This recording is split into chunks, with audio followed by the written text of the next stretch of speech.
And good afternoon to our committee chair, Wendy Strack. If you'd like, we can do a mic and camera check. Hello. Hello, we can see you and hear you. Great. Thank you. You're welcome.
Good afternoon to committee member Eleanor Uribe. If you'd like, we can do a mic check and camera check. Checking. Perfect. Thank you. You're welcome. If you'd like to turn on your camera, I'll let you know how. Perfect. All right, there you go. You're all set. You're welcome.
Wendy, we are ready to go.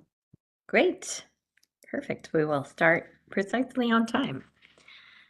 Welcome to the April 4th Workforce Development Committee meeting. My name is Wendy Strack, chairperson of the committee. Before we convene, I'd like to remind everyone present that the board is a consumer protection agency charged with administering and enforcing the board's laws. Where the protection of the public is inconsistent with other interests sought to be promoted, the protection of the public shall be paramount. Committee members will be participating remotely from private, non-public sites. The public may participate in person or remotely or by attending in person at DCA headquarters at 1625 North Market Boulevard, Suite S102. I will announce when we are accepting public comment on the various items, and the meeting moderator will open the lines as appropriate. Each commenter will have 2 minutes to comment. Moderator, would you please provide the audience instructions on how they may participate during the meeting at the appropriate time? Certainly. When the public comment period is opened, I will direct you to click on the hand icon, and that's at the bottom of your WebEx screen if you're on a regular computer. If you are on a mobile device, that hand icon might be behind the 3-dot other options. And if you are a call-in user, you can press *3 to raise your hand. I will call on people in the order that they requested to comment. I will give 2 minutes with a 15-second warning if anyone would like to make a comment. And that is the process. We will be displaying instructions on the screen as well. Thank you. I'd like to now call the meeting to order and ask Christina to call the roll to establish a quorum. Good afternoon. Wendy Strack, Present, public member. Dr. Annette Walker, Good afternoon, present public member. Justin Huft, Present LMFT. Eleanor Uribe. Present LCSW member. We have a quorum. Thank you. Board staff, would you like to introduce yourselves? Yes, Steve Sodergren, Executive Officer of the board. Christy Shields, Legal Counsel for the board. Roseanne Helms, Legislative Manager for the board. Marlon McManus, Assistant Executive Officer for the board. Sarita Risso, Special Projects and Research Analyst for the board.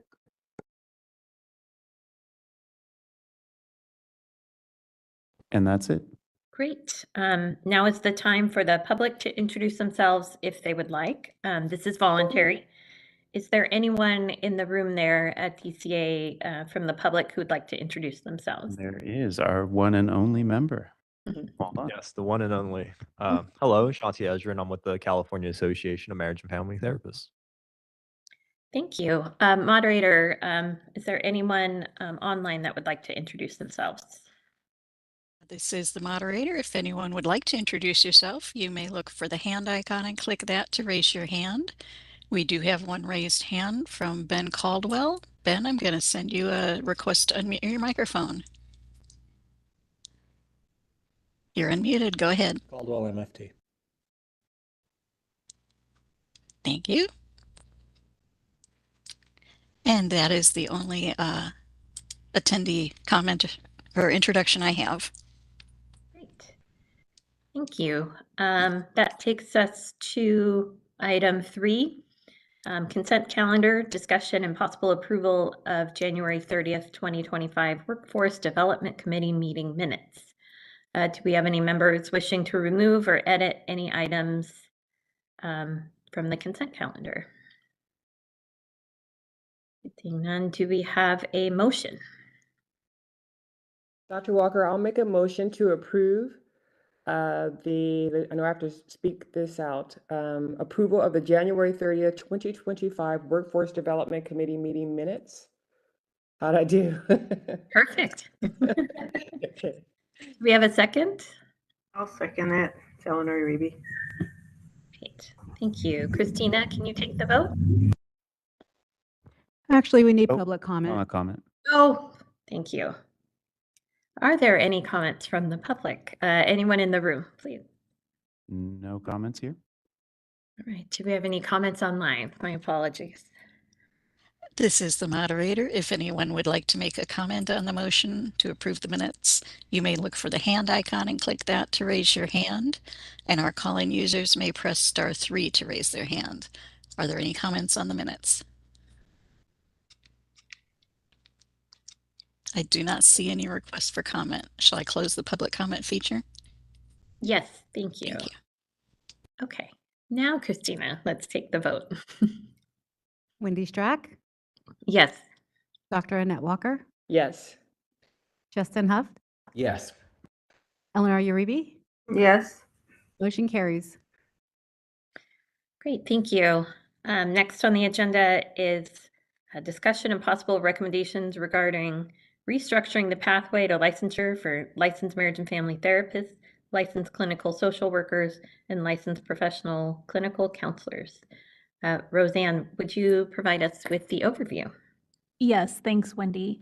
So we discussed the proposed language that you see in your packet today. We started discussing that at our last committee meeting, and we talked about the various changes that we could make to the licensing process to both at the same time reduce barriers to licensure while also maintaining public protection. And so we talked about how the licensing and exams, it's a very complex process, and there's a lot of different people in different places in the cycle. So we need to be very mindful and careful of that when we're making changes and talking about implementation in order to ensure that the implementation process is smooth and there are not people disenfranchised or there's not unintended consequences for those already in the process that while we change it. So what we recommended at the last meeting is staff recommended a phased approach where changes are completed in 3 phases. So the first phase, which is what we'll be talking about today, we would make some more general changes to the licensing exam process that we can do without a lot of potentially disruptive effects. They're pretty straightforward changes to implement, and the impacts would be felt pretty much right away. The second phase, the board is separately already in the process of working on transitioning to the AMF-TRB national exam as the LMFT clinical exam. So that's a little bit of a shakeup to the exam process that's coming there. And so we kind of split out the third and final phase where we would propose that the board would change the timing of the clinical exams to allow them to be taken earlier. And that's a pretty complex structural change. There's a lot of people in the exam process that could potentially affect. We have to get buy-in from the national exams and to make sure that they're going to allow whatever we propose. So that's a little bit more complicated, which is why we put that in the third phase. So I've outlined the 3 phases. At the last meeting, there was a request for kind of a graphical interpretation of what the timelines for those might be. So we actually came up with a couple of different of attachments that would show that. So attachment B kind of shows it one way of looking at that and the estimated timeframes. And then Steve was nice enough to put together a different, his view of it. So different people kind of see things different ways. So he put together a time frame that's shown in attachment C, which basically shows the same thing in a different way, in a different visual way. And then lastly, in attachment D, I've prepared a summary of once all three phases went into effect, what's an overview, what the licensing process would look like at that point. So that's attachment D. So you can see that there in your packet. So I'm going to talk about phase 1 today. That's with the language in attachment A. It makes a number of changes that we would be proposing as a first step here. So changes to the text since the last meeting. We met basically with our exam unit and our legal counsel and got some feedback.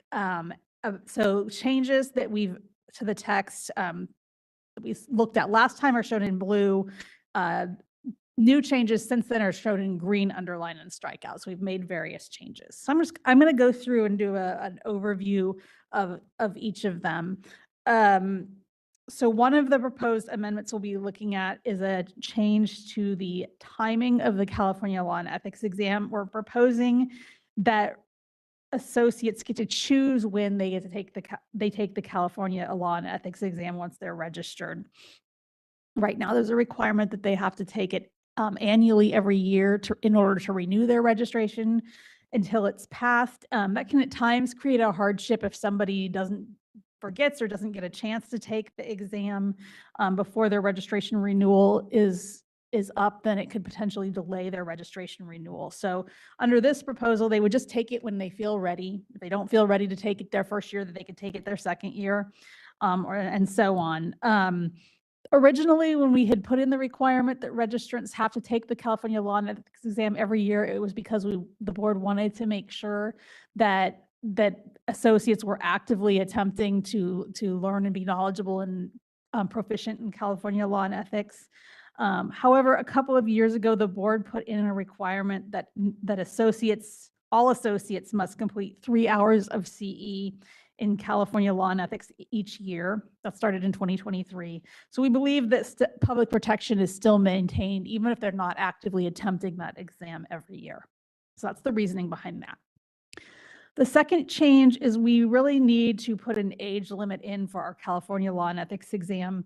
That exam came into being with the exam restructure in 2016.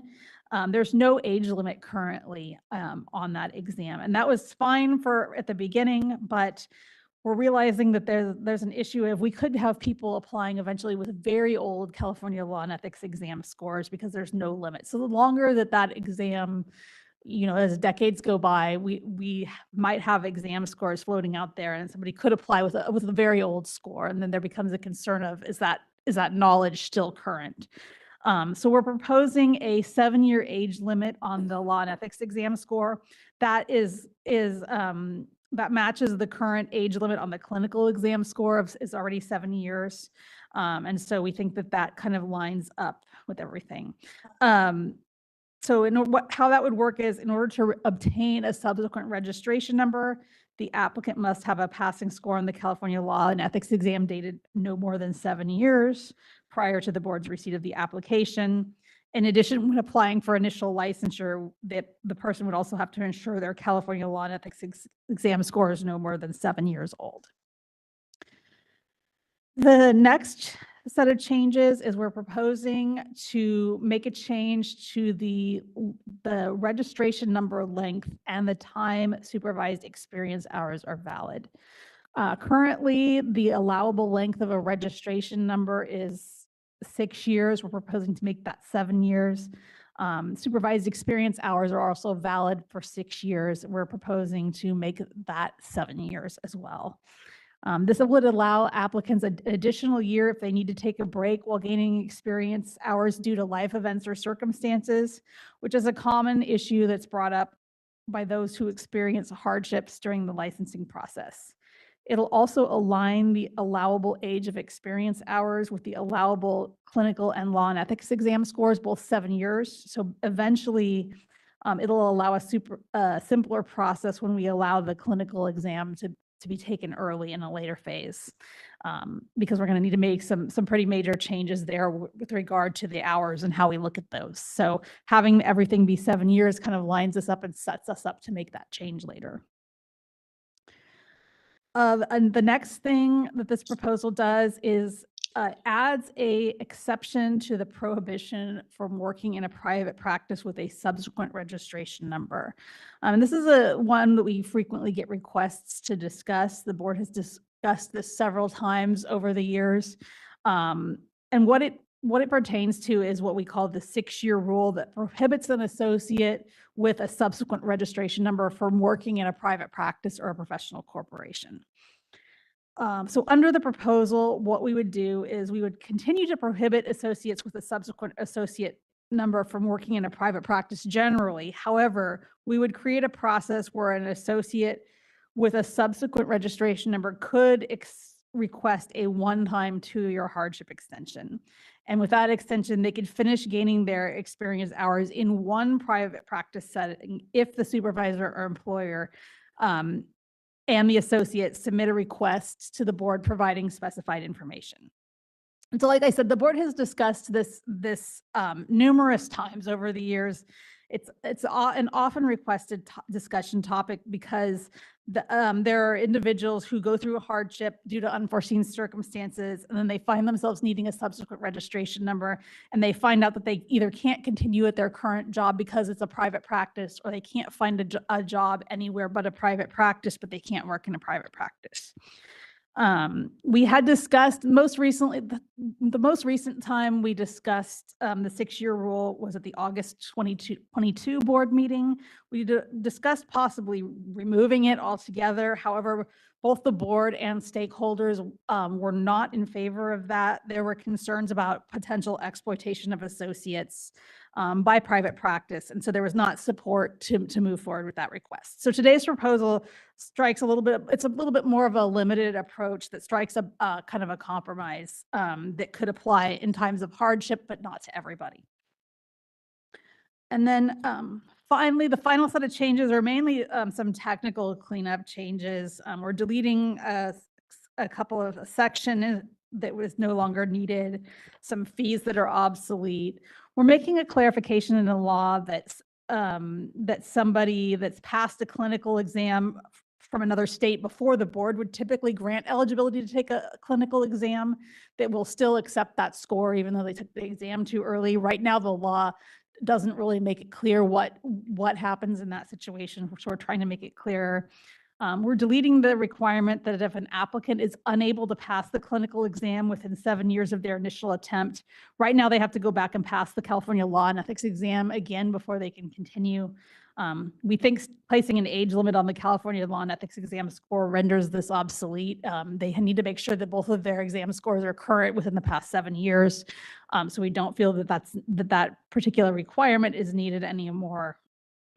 So that's pretty much the extent of the proposal. There are a couple of changes that legal counsel has, since we turned in the materials, legal counsel has recommended. So I'm going to go through those really quick because they're not in your packet. There's some language on, I'm just going to point you to 4980.399A, subsection A, where it says a passing score on the law and ethics exam shall be dated no more than 7 years prior to the board's receipt of the application. Legal counsel suggested not stating that a passing score shall be dated no more than 7 years. Their point being a passing score doesn't have a date. So we're needing to reword the language to say the law and ethics exam shall be passed no more than 7 years. So the various variations of that language occur in about 5 places throughout the proposed text. So wanted to make note that we have been recommended to make that particular change. Also, in the private practice exemption language, legal counsel has recommended that we make a change there, and that is on page 4-15 of your packet. It's 4984.01, and it starts on 4-14E, but the actual change is on 4-15. So there's some language in there that says on the form that they need to provide why the applicant was unable to complete their licensure process within 7 years. And we said, which may include but not limited to, and then we gave some examples, extended medical leave, family caregiving, difficulties finding employment. So we want to move that language up into the paragraph that says the board shall grant the extension provided the application is signed and that the information required is provided. And then we want to say, and good cause is demonstrated, and then use those definitions as defining good cause. So we would say good cause may include, but is not limited to, extended medical leave, family caregiving responsibilities, difficulties finding employment, and then we wanted to throw in or circumstances beyond the control of the applicant, so that there's a little bit more wiggle room to make that determination. So that's the other sort of change that we want to draft into the language per legal suggestion. So that's a lot. In terms of next steps, language still needs to be drafted for the LCSW and LPCC practice acts. For those two practice acts, the language will be substantially similar. There might be some adjustments based on slight differences in those practice acts structurally. So we'll have to go through that and take a look at how that language compares. So that's what we need to do for LCSW and LPCC. For LEP, the LEP licensure process is structured substantially differently for than the other license types. So they don't have a law and ethics exam. They don't have a registration period. So most of the changes being discussed here don't apply at all to LEP. The only one that it does is that LEPs have a requirement that their experience hours are valid for 6 years. So staff would recommend that we draft LEP statute so that its experience hours are gained from 7 years. The only other thing that would apply to LEPs is the age of the exam score. We're making a proposed legislative change this year that sets the age of the exam score at 7 years. So that's already being done. So with that, that's what I foresee as the next steps. And then you can discuss whether or not you want this proposal to come back once it's drafted for all the license types to this committee, or if you feel comfortable with it moving on to the Policy and Advocacy Committee. So with that, I will open it up for discussion. Okay, thank you, Roseanne. Do we have any comments or questions from board members? Mr. Huft, and then Dr. Walker.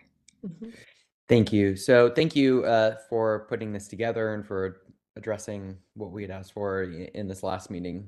I appreciate that. Just two quick questions.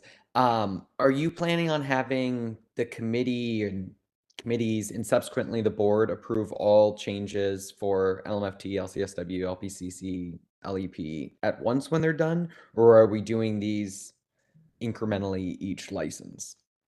It would be, the proposal would be all at once for all 4 license types. And the reason being, we can't really change this in terms of when we run the bill to be equitable. We can't change it for one license type and not the others. Understood. Great. Thank you. And then last meeting, I had expressed concerns. I think board member Uribe had also agreed with them that phase 3 seems more reasonable before phase 2. I think that the response was generally just like, no, that's not possible. It's too much labor is required. Now that we've had a few more months, can you speak maybe a little bit to why is the order of 2 and 3 the way it is, particularly with this half a decade long response basically to get everything finished? Yeah, it's not really that too much labor is required. It's that there's a lot of nuances in the changing the timing of the clinical exam, that it's going to take some more time. There's a lot of people in that process, and we're going to kind of change how we sort of lock in hours. And so we need to be really careful about that in terms of not disenfranchising anybody or having any negative consequences. That's a big structural change that we don't want to rush. We're ready to basically move forward with this part of the proposal right now. We want to do the other piece very mindfully. So that's part of the reason. The other reason is we're already pretty much ready. We're already working through the transition to the MFT national exam. There's some brief changes that need to go with that are basically not necessarily compatible with doing both at the same time. So we think that it can be done reasonably quickly after, if everything goes smoothly and there's no objections, or and if the licensing, we basically have to negotiate with the exam vendors as well. So that might take some time as well. But we don't feel like that it would be a good idea for a number of reasons to do those two changes exactly at the same time. Yeah, it's the unintended consequences that they were always worried about, and it could shake up and cause a lot of issues, I think, with all those changes at once for the actual candidates or the applicants. So that's why we're really taking that into concern. You know, it's a plan, so we don't know. I mean, maybe it could be sooner than later, but we definitely will take that in consideration. But it's really the unintended consequences. We don't want to, you know, change things so quickly that people will get lost in the actual pathway, and it will cause more issues with it than the benefits that we are wanting to get. So Understood. Thank you. Thank you. Dr. Walker. Thank you very much. I was just giving some thought to Justin and Uribe's suggestions for number 3. And I'm just wondering if it is possible to somehow think outside of the box here, because if I'm not mistaken, there may be a little bit of overlap there. So I'm wondering if it's possible, and I'm just throwing this out there. When you look at phase 3, if that can be broken down as a work in progress, just break that down a little bit and see what might be able to be integrated into before phase 2. I think that's what you're saying, Justin. 3 goes before 2. Yeah.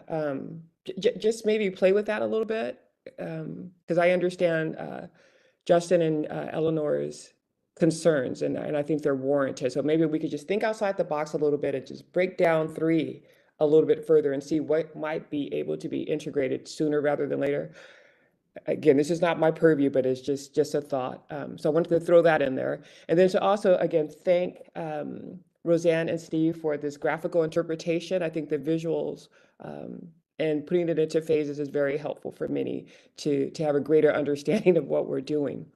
And so it's my comment. My question is, I do appreciate getting a legal counsel's recommendations on the language that was presented. As you mentioned, Roseanne, it wasn't in our packet. So I'm wondering, I guess this is a question for Christina. Would this be in our meeting minute notes for the next time? Is that where this might come into?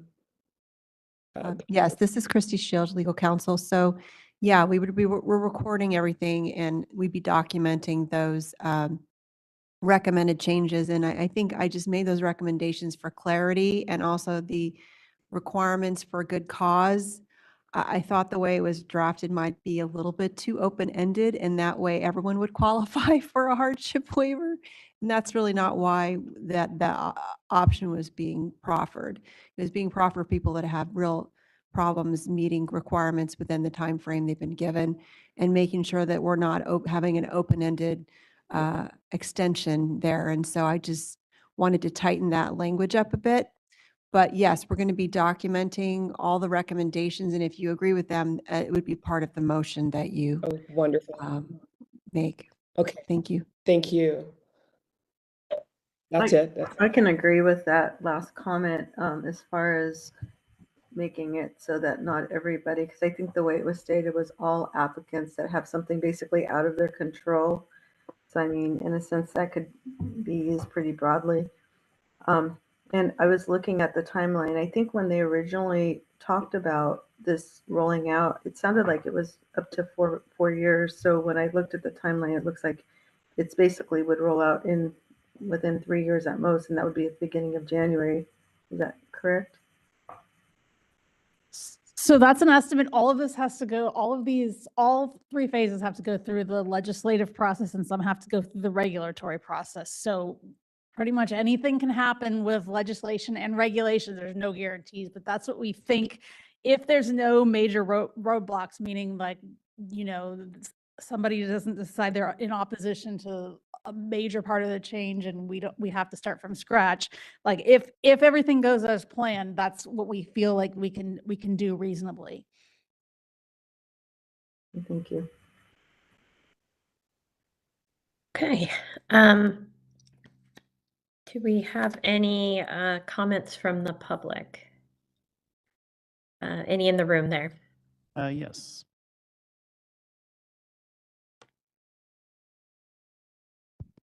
Hello again, Shanti Ezrin with CAMPT.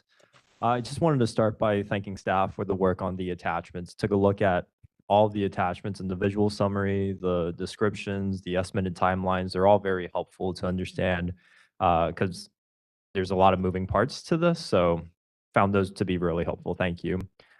That all being said, we continue to be in support of the proposed changes to the licensing process and the breakdown of the 3 phases to ensure a smooth implementation process. We've also took a look at the proposed language in attachment A and have no concerns to share at this time. I want to add on just a couple more things. I know we're focused on phase 1 today, but I wanted to take the chance to thank staff and the committee as well for continuing to prioritize the adoption of the AMFT-RB national exam without delay in phase 2.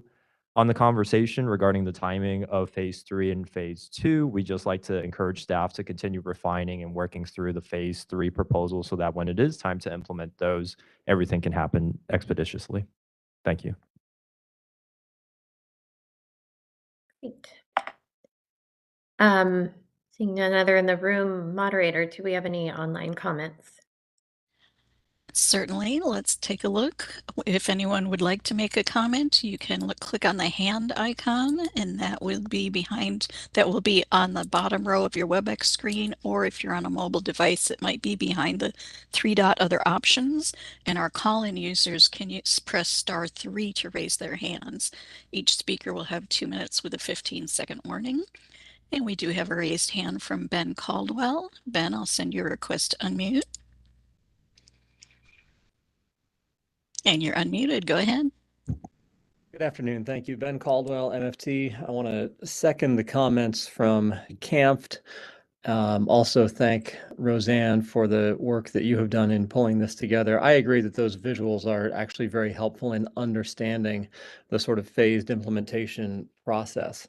I share the concerns of Board Member Huft and Dr. Walker that really focus on how can we move this forward as quickly as possible, all 3 phases here, but I think that also speaks to the value of all 3 phases that you're talking about. So, you know, if there's anything that I or my company can do to be helpful to the board in advancing these proposals as quickly as possible, certainly happy to assist in whatever way that I can.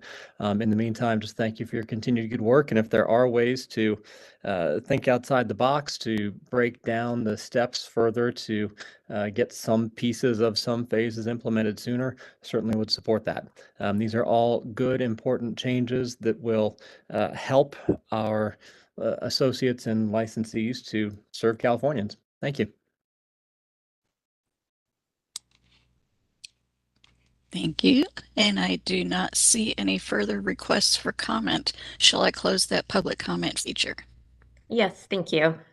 You're welcome. And Roseanne and Steve, I just also want to echo the comments about the visual. It made it much easier to understand the way things are sort of running concurrently, even though they are different phases and they look like they're moving independently, but there are things happening concurrently. But of course, we do always share as much as we can advance to get these done as quickly as possible. If there are opportunities to streamline any of these, we would certainly welcome that as well. Any other comments from board members? And Roseanne, do you need a motion from us? Yeah, so I've kind of outlined the motion under the recommendation. I think that we would make the discussed changes, which include the changes to the passing score dated language and also the private practice exemption, adding the good cause language that I discussed. I think the main decision for the committee aside from that is, do you want the completed, so we'll take this back, we'll draft language for the CSW and the LPCC Practice Acts, and then to a lesser extent, the LEP Practice Act the LEP Practice Act's actually going to have to be drafted based on language that's running in a bill this year, because we're changing that section substantially. But so we're going to be drafting that language. Do you want it to come back to this committee for another look, or do you want it to move on to the Policy and Advocacy Committee, which would be the next step after this committee before it goes to board? I think I would be inclined for it to go to Policy and Advocacy, but I'll look for any feedback from other board members. Okay, everybody's all right with going to Policy and Advocacy next? Okay. Yep, sounds good, Roseanne. Okay, and then, yeah, the next step was, so it would go to P&A, and then once it came out of P&A, you would see this again at the board meeting for full board approval once it got there. Okay. All right. So we need a motion then. Do you want me to read the motion? Sure, thank you. The motion would be to direct staff to make any discussed changes, as I just noted, those two, and any non-substantive changes to the language shown in attachment A, and then to also draft the necessary corresponding amendments required to implement phase 1 for the LCSW and LPCC Practice Acts. Also draft changes to change the allowable age of experience hours for the LEP Practice Act from 6 years to 7 years, and then to bring the completed proposal to the Policy and Advocacy Committee for consideration. Okay, would anybody like to make that motion? I'll make that motion as stated by Roseanne. Okay, do you have a second? Staff's recommendation, yeah. Justin Huff, second. Okay, great. I think now we need to go back for public comment on the motion. Do we have anybody in the room? No. Okay. Moderator, do we have anyone online wishing to make a comment? This is the moderator. If you'd like to make a comment on the motion, you may look for the hand icon and click that to raise your hand. And if you are on a mobile device, you might need to go behind the 3-dot other options to find the hand icon. And if you're a call-in user, you may press *3 to raise your hand. Are there any comments on the motion? I do not see any requests for comment. Shall I close that feature? Yes, thank you. You're welcome. Okay, and Christina, would you take the vote, please? Yes, I will. Wendy Strack, Yes. Dr. Annette Walker, Yes. Justin Huff, Yes. Eleanor Uribe. Yes. Motion carries. Thank you. Next on our agenda is the discussion and possible recommendations regarding education survey for educators and associates.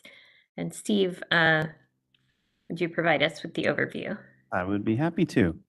At the last Workforce Committee meeting, we talked about doing a review of the LPCC and MFT education requirements and to look for possible improvements or look for ways that we might want to amend those current requirements. And so we are proposing to do a survey to collect some more information to see where this conversation might better be led through the input. And what we're proposing here are there 2 surveys, one for educators and one for what we're saying is associate registrants, recent graduates, even actually individuals in a program. I don't know how might be able to reach out to them, but we'll see.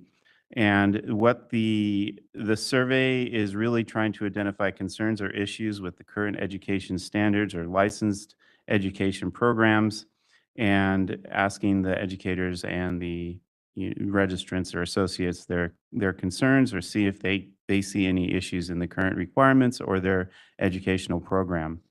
And so the education survey will collect very basic general demographic information, but then also focuses on their input on current education requirements, practicum or field experience components.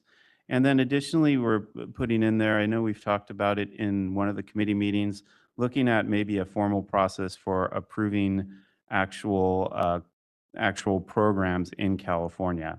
It's a thought that we just want to see what, it's something that we might discuss in the very far future, but it's something we wanted to get some input on right now. The student survey will also collect general demographic information And it'll ask questions to asking them the extent to which they believe their education program prepared them for licensure. What was their experience obtaining practicum placement?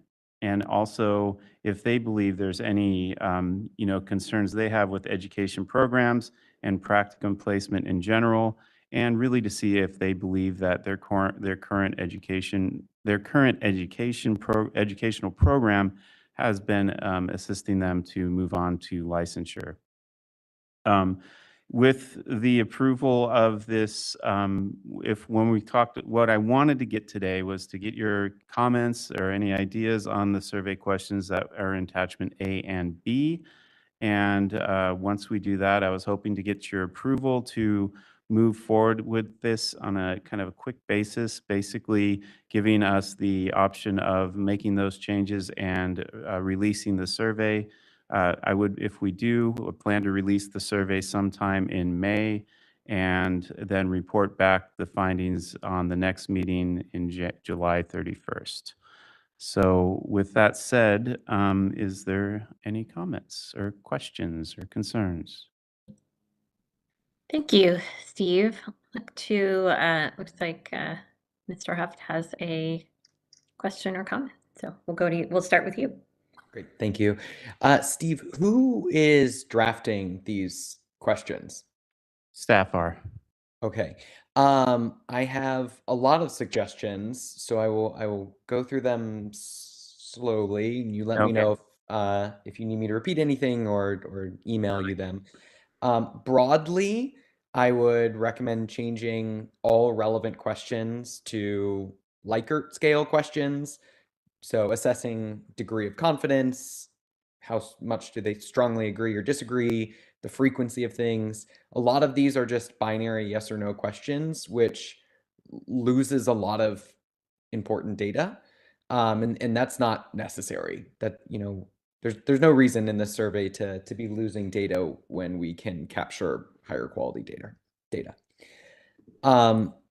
For educators, I would change question 8 to be probably sliding scales, something like that, regardless of if question 7 is answered. Right now, it looks like it's set up.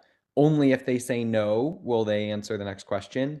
But all of those areas could also be assessed for the degree to which they need improvement. That would give better, I think, quality data. I do worry a little that right now, maybe inadvertently, the survey is set up to basically just say everything is fine. And that's sort of the outcome of these sorts of binary options. I would also shift away on question 22 from a binary. I think this is a good example of why you need Likert scale questions or something like that. If you're asking a professor, have your students face challenges, I wouldn't even know where to begin in answering that. Is it any student literally ever? In which case, how could you not say yes, right? But if not, then you're asking people to sort of do this internal calculus to figure out how much of a problem needs to exist before they say yes, and then subsequently ask the main challenges. So I think rather than that, we need to be asking the degree to which we have challenges, the frequency of which we have challenges, things like that, severity. I would also ask questions about, rather than just, are your students prepared? I would ask, to what extent are students prepared to serve the following diverse populations? And I would ask about racial ethnic minorities. I would ask about LGBTQ clients. And I would ask about rural communities. And then the parallel is I would also ask those same things for licensees and students. To what extent do you feel prepared to serve the following diverse populations? For educators, I would also ask, to what extent does your program face challenges in maintaining qualified faculty or supervisors, followed by what are those challenges? Because we are missing a lot of the institutional pressures and obstacles that may create problems in some of the pipeline problems we've been talking about. And so I want to try and assess some of that as much as is reasonable. Does all of that make sense? Oh, yeah. Yes, it does. Okay. Okay, I think that's it. Thank you. Thank you. Excellent clarifications there. Thank you. Any other board members who want to offer comments? I would say, I would, since you're going to be giving the survey, it just seems like it would be a great opportunity to get more information or even suggestions. So maybe an example might be, say, with the educators in number 8 or 11, it says, yes, to check the areas, and then it says other, but instead I would almost say in each of those areas, I mean, they're the people that are using it, so we want to see what's the feedback. I mean, I know that could be a lot of information, but I mean, hey, we have AI, maybe they can put it together quickly and give us a synopsis of what was shared. But I just feel like there's multiple questions that can seek feedback from them, versus just yes, no, or, or even, the Likert style. I mean, that could give you a gauge, but like I said, I would like to see even a little bit more feedback from them. Okay. Great. Thank you. Dr. Walker.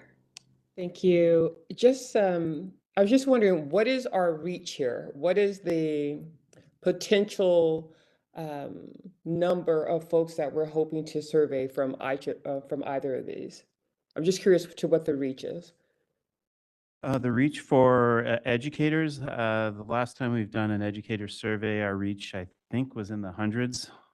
And we're going to reach out there for the registrants or that kind of associates, that level. We do get pretty good feedback since there's 30,000 of them that we'll be actually working to get the survey out to. About more than 30,000 actually. So Okay. Have we done any similar surveys to this? yes, Okay, yeah. okay. And was it a pretty good outcome? We get a pretty good response, actually. Well, the one we did for the Workforce Development Committee, we received, I mean, what you consider good, but 3,000 responses on our work on the first one that we did. Since then, we've actually, for the educators, we're working on developing more contacts with the educators, and so I think that will be an improvement for this, and it'll be good to test this out to see our reach on that. But we do have a pretty good reach on our surveys. The one thing that I am kind of up against, though, is we're doing our strategic planning, and that survey is going out in the first, actually next week. And so it's the timing of that. I don't want to overload people with surveys. So waiting a few weeks maybe to put this out, but sometime before July 31st, I would hope. So, I mean, so I can report on July 31st. So sometime in, May or June. So. May or June. Okay, sounds good. And also, when you said that, what came to mind was, are you keeping track of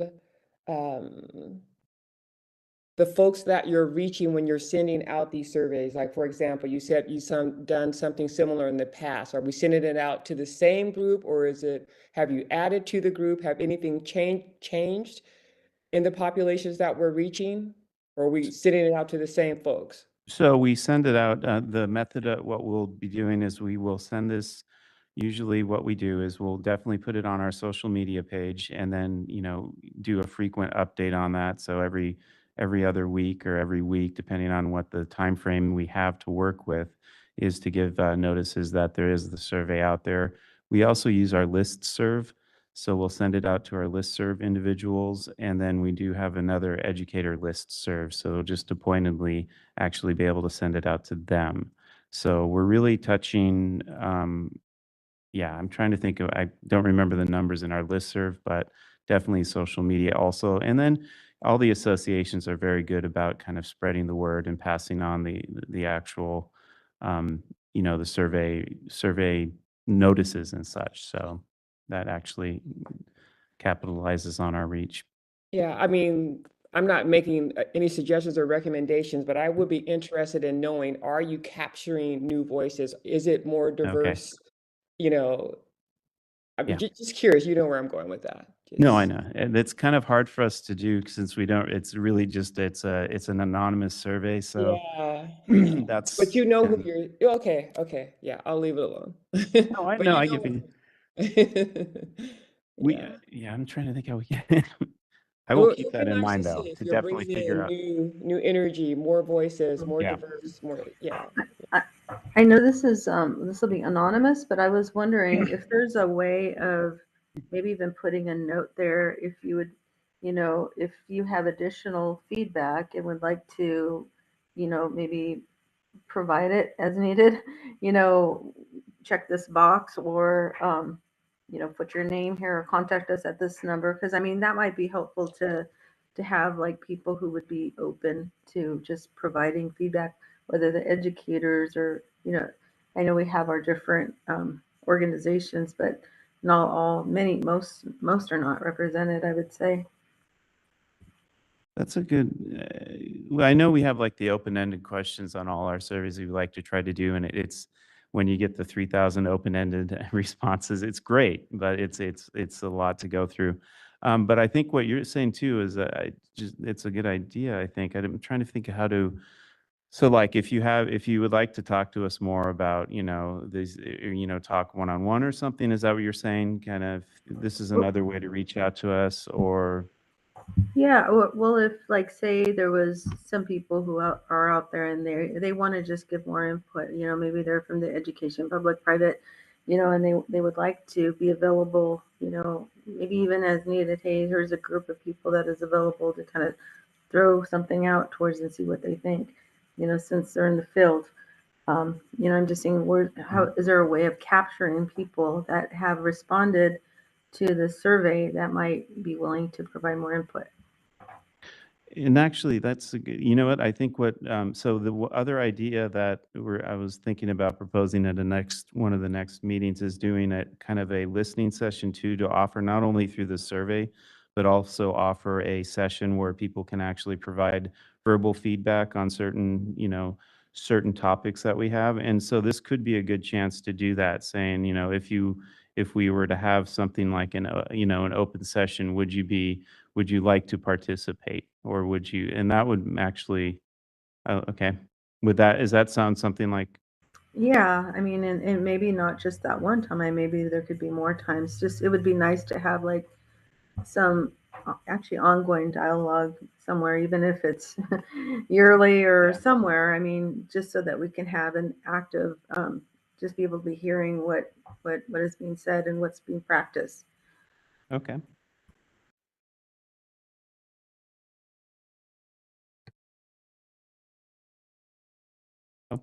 Oh, Christie's got it. okay.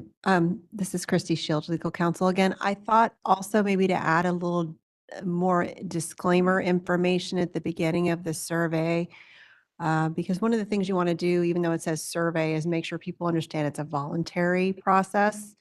And so something like your responses to this survey are voluntary. All answers will be pooled for reporting purposes and no individual person will be identified. And then add something about if they have questions that, this is where they can direct those questions, like like an email address or phone numbers or whatever for contact information for staff at the board.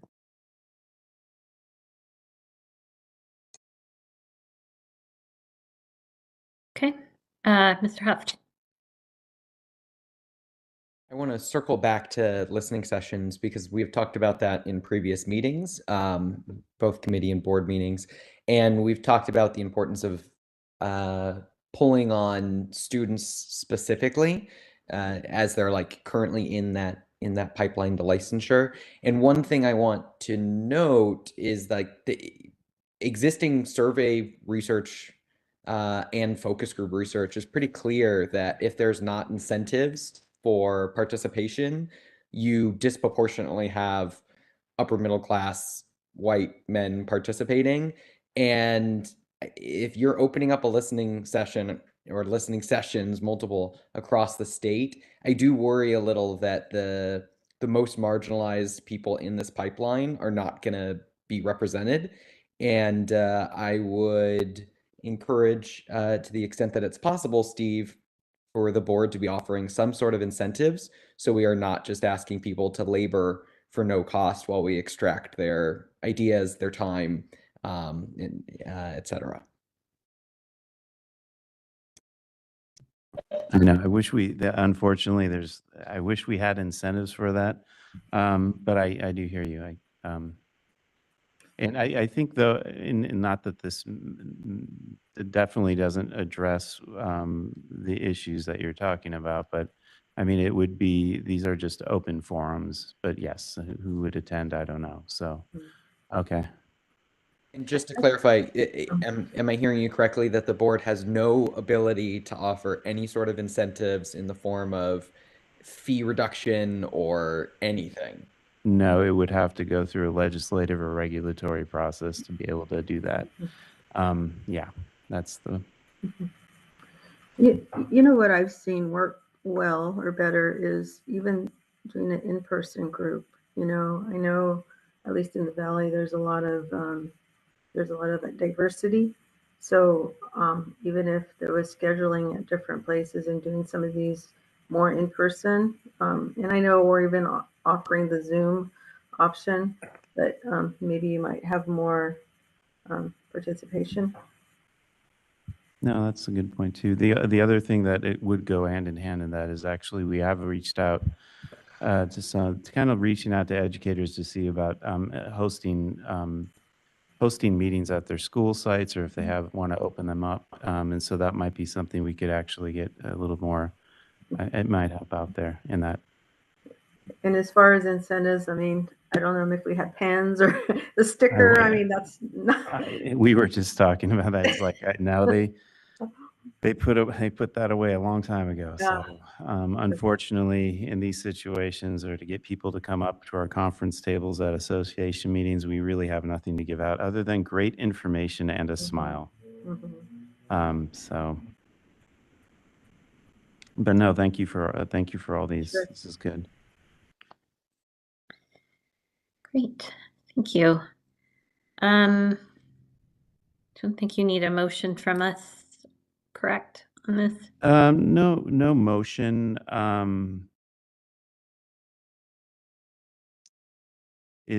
So, looking at the questions, are you okay with me definitely looking at the Likert scale on a lot of those? Taking some of the other suggestions down, providing feedback, getting maybe a question on there if like for additional feedback, maybe even asking them if they're willing to give us their contact, or provide an email where they can actually reach us on that, and then I'm sorry. Yeah, we can follow up with them. And then also the suggestions about the more disclosure in the beginning, it's all voluntary. And would you be okay if I made changes? I think because I would have to bring this back to the July 31st meeting, if we can do that, or I don't know if you want to do it sooner. I'll look to my colleagues for thoughts on that. It seems to me that the direction's pretty clear, and you have the recording of the meeting as well to go back and reference. So I'm not sure that we need to see it again before it goes out. Is there a comfort level with that? Okay. Okay. Seeing no objections there. Okay. Should we go to public comment in the room? Yes, there is one.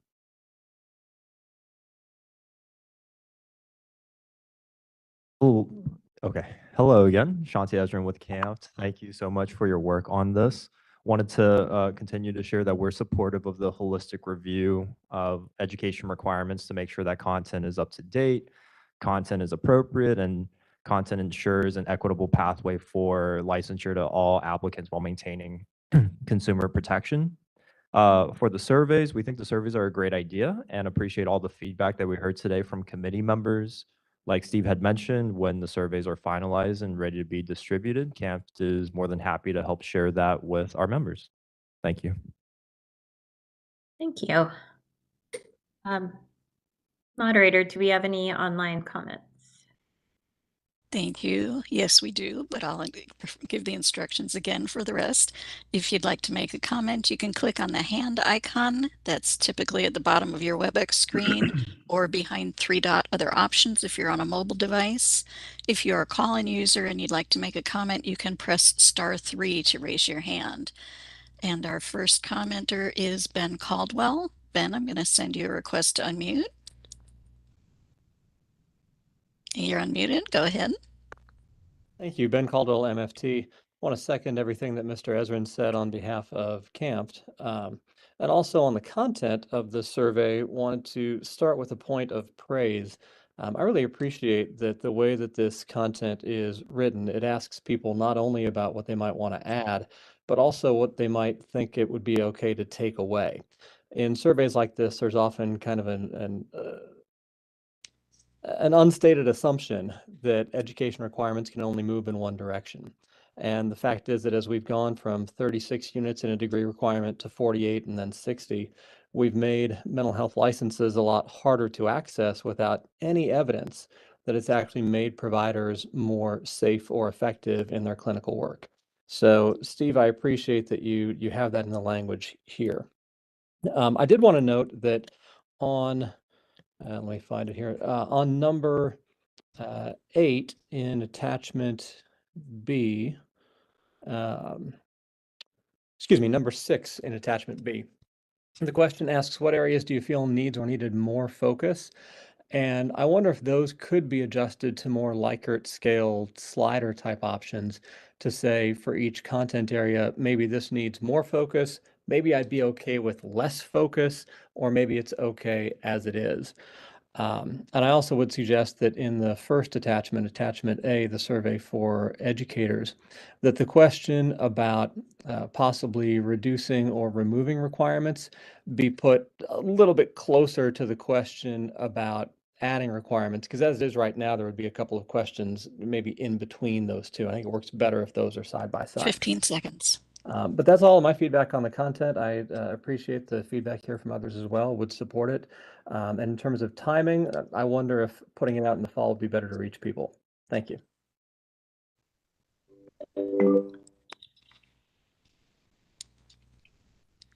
And I do not see any further requests for comment. Shall I close the public comment feature? Yes, thank you. You're welcome. Okay, any other comments, Steve, before we move on to item 6? Thank you. I appreciate the good feedback. This is good. So I will take that back and study up on the Likert scale some more just to make sure I've got it down and work with SurveyMonkey to get that in there and to rearrange that. So thank you very much. I appreciate it. Thank you. Next on the agenda is the update regarding the Workforce Development Action Plan.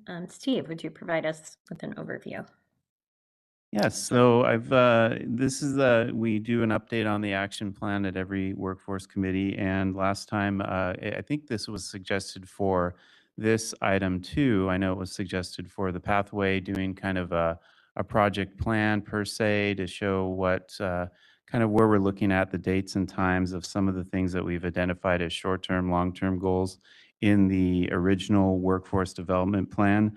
So I have created a new presentation to kind of give you an idea of what I think we can, these items that we have on there, when we might address them. So, and this is for your review. And as you see, I have the different tasks items that we have identified before. Then with the status, where they are at, and then an update as to what, basically a status update. So you'll see in there many of the items we're working on, many of the items that we have identified are working are part of the pathway process that we're working on right now. And so we'll keep updating those as we move forward. There was one on there though. I have on item 9, it's talking about creating outreach materials and organize outreach events for high schoolers or undergraduates to inform those concerning career and mental health. Since we do have an outreach and education committee now, I'm thinking that might be more appropriate into that. So I did make a suggestion on that on the update, is moving that discussion over to that committee. Additionally, on the next one, 10, it was explore the possible modifications to the exam retake fees and initial license fees to kind of reduce the financial burden. I was thinking that maybe we table that conversation right now because we are looking at a reduction in fees. We will be discussing that coming up at the next board meeting. So that will definitely be a conversation we could it's more legitimate later on in a year now from when we start looking at our fees again to see what we have to do with them. So really, those are the two kind of outstanding updates. The rest, looking at 11 through 14, bringing those to in some form and fashion to the October 23rd meeting to discuss and start beginning discussions on those. And that's the update. Great, thank you. And I think it makes sense to move that one item over to the Outreach and Education Committee and put it on hold as well. On the other item, Dr. Walker. Yeah, I agree with you wholeheartedly, Wendy and Steve. I just love this plan. I just love how you broke it down and everything that you shared today. So just looking forward to just moving along with this. Great progress. Any other comments from board members? Okay, seeing none. Steve, do we have any comments in the room? We do not. Okay. Moderator, do we have any comments online? This is the moderator. If anyone would like to make a comment on the action plan, you may look for the hand icon and click that to raise your hand. And our call-in users can press *3 to raise their hands. Are there any comments on the plan? I do not see any requests for comment. Shall I close that feature? Yes, thank you. You're welcome. Okay, and moving on to item 7, suggestions for future agenda items. Do we have any members who wish to suggest additional agenda items for future board meetings? Seeing none, do we have anyone in the in-person audience that has an agenda item for a future board meeting? No. Okay, moderator, do we have anyone online wishing to comment? Thank you. Certainly we do. But as a reminder, if anyone would like to suggest an item for a future agenda, you may look for the hand icon and click that to raise your hand. Call-in users can press *3. We have a request for comment from Elise Springer. Elise, I'm going to send you a request to unmute your microphone. You'll have 2 minutes with a 15-second warning. And you're unmuted. Go ahead. All righty. Happy Friday, everyone. My name is Elise Springer. I am a volunteer member with PSI California. That's Postpartum Support International California. I've spoken quite a few times. No matter how many times I've done this, for whatever reason, I still get nervous. So bear with me. I'm going to try to get through it. This is a request for the Workforce Development Committee to please consider AB 2581, which requires the Board of Behavioral Sciences to consider including perinatal mental health, maternal mental health as a continuing education unit and extra training. Currently, there are only about 1,000 qualified professionals certified and trained in perinatal mental health in the state of California. As you know, we have about 420,000 births per year. That means that's about 800,000 parents. 1 in 3 parents in California struggle, 1 in 3 birthing parents, I should say, and actually that number is higher amongst Medicaid patients. And for example, about 45% of those 400,000 babies are covered by the Medicaid program. There is not enough workforce to cover this concern and issue. And we're really, really hoping, I know we've come back several times, we just keep coming back. We'd really like the committee to give us a full time to share more information. Thank you so much. Thank you. I do not see any other raised hands at this time. Shall I close the public comment feature? Yes, thank you. You're welcome. And next is item 8, public comment for items not on the agenda. As a reminder, the board may not discuss or take action on any matter raised during the public comment section, except to decide whether to place the matter on the agenda of a future meeting. Do any board members have comments for items not on the agenda? Seeing none. Do we have any? I had a question. Sure. And tell me if I'm I know I'm out of order, but I wanted to ask, on that survey we had just talked about recently, it was for LMFT and LPCC. So this, is there anything that's going to go for the LCSW or even maybe LEP? Because we're really focusing on just LMFT, LPCC education requirements right now, not really at this time. Any particular reason? Just out of curiosity. LCSW education, you have a good. So LCSW education, there's a nationally accepted, you have to have CSWE accreditation. So that's why the requirements aren't spelled out point by point like the other two. For LMFT and LPCC, we don't require a national accreditation that's specific to the profession, which means that there's more of a need to spell everything out. Whereas for LCSW, it's assumed that the accreditation gets that in the program. Thank you for that.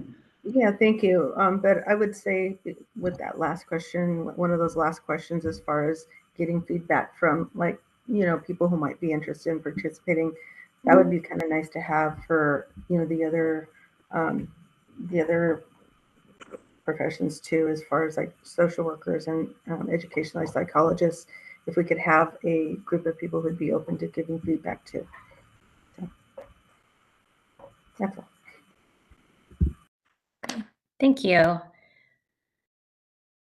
Do we have excuse me, this is legal counsel. So since that topic was brought up again, can we go back and see if there's any people in the public who would like to comment on what was just stated by board member Uribe? Okay, sure. Thank you. Do we have any in-person comments on board member Uribe's comments? None in here. Okay. Do we have any comments online? As the moderator, if anyone would like to make a comment on the comment that member Uribe just offered, you may look for the hand icon and click that. Our calling users can press *3 to raise their hands. Are there any comments? I do not see any requests for comment. Shall I close that feature? Yes, thank you. You're welcome.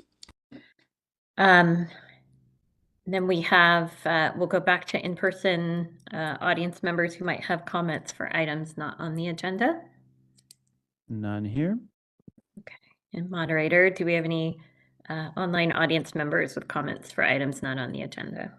Let's find out. We've opened up the public comment feature. If anyone would like to make a comment on something that was not on the agenda, you can raise your hand by clicking on the hand icon, and our call-in users can press *3 to raise their hands.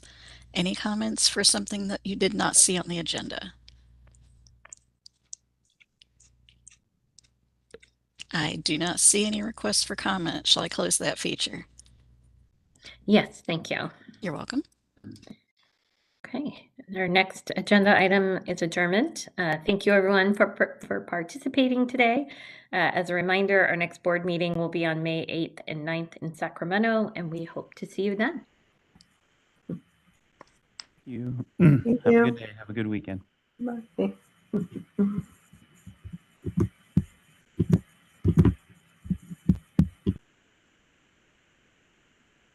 Webinar will now end. Thank you very much.